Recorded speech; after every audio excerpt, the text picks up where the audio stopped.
Jean Urbaniak. Je vous remercie, Monsieur le Président. Monsieur le Président, ma question s'adresse à Monsieur le Ministre de l'Équipement, des Transports et du Tourisme. Monsieur le Ministre, les récents conflits qui ont opposé les compagnies aériennes ont attiré, vous le savez, notre attention sur le grave problème de l'avenir des aéroports français, aéroports parisiens et aéroports de province, aéroports dont chacun sait et chacun reconnaît la place et le rôle qu'ils doivent jouer dans un aménagement du territoire qui est conçu au niveau européen et à long terme. Nous pouvons comprendre, Monsieur le Ministre, que les compagnies aériennes s'intéressent exclusivement à Orly et à Roissy. En revanche, on admettrait beaucoup plus difficilement que les pouvoirs publics ne profitent pas de l'évolution des transports pour optimiser la place, le rôle et la mission des aéroports de province et par exemple celui de l'Île-les-Quins qui se trouve situé au cœur d'une eurorégion de 4 millions d'habitants à 1 heure de Paris et à 1 heure, pourquoi ne pas le souligner également, de Bruxelles. Monsieur le ministre, ce que je souhaiterais donc savoir, c'est vous interroger sur votre conception de l'avenir des infrastructures de cette nature, infrastructures dont Monsieur le Premier ministre, la semaine dernière, a dit dans un discours qu'il a prononcé à Lille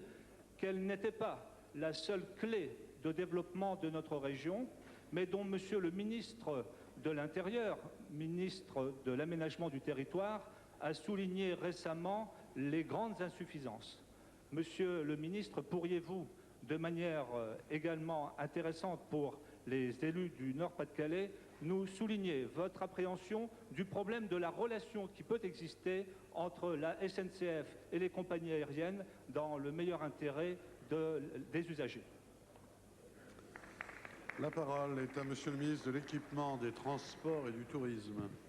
Monsieur le Président, Mesdames et Messieurs les députés, Monsieur le député, vous avez très justement souligné que chaque plateforme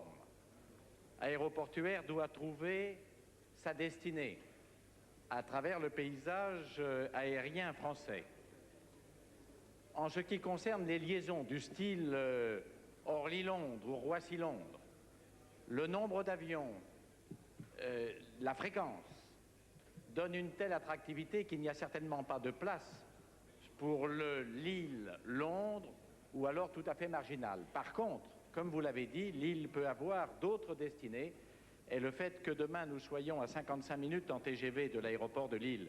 et que Lille et Roissy soient à 50 minutes en TGV l'un de l'autre ouvre sur le long terme des perspectives intéressantes à la plateforme aéroportuaire de Lille. Il appartient bien entendu à tous ceux qui la font vivre et aux élus locaux de rechercher avec l'ensemble des compagnies ce qu'il est possible de faire. J'ajouterai en matière d'égalité d'accès au transport et d'aménagement du territoire que le ministre de l'Équipement que je suis attache la plus grande importance au fonds de péréquation dans le domaine aérien prévu dans le texte que le ministre d'État, ministre de l'Intérieur, soumet dans quelques jours à l'Assemblée nationale et qui est l'une des grandes possibilités d'avenir en matière d'aménagement du territoire pour utiliser au mieux l'ensemble de nos plateformes.